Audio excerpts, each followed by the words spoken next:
Setting an intention of loving kindness before you start. Slowly step across the body with the left foot, grabbing the wrist, creating traction and massaging the hand while maintaining that traction. You can also sit down on your heel and work the hand, the wrist here. Left hand cups the top of the shoulder as the arm bends across their chest, bringing both hands to gently twist the thoracic spine without lifting the head. Left hand walks down, slowly cupping and massaging along the spine.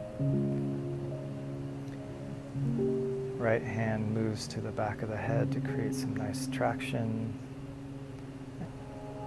Then slowly bring the arm back to the side, and nice circular motion with the right fingers, massaging those troublemakers on the tops of the shoulders, the trapezius.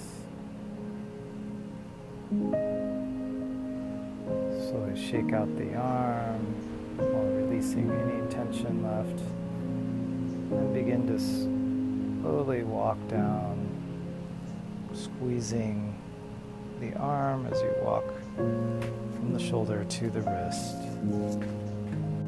Brushing the energy out the arm, and then slowly switching to the other side.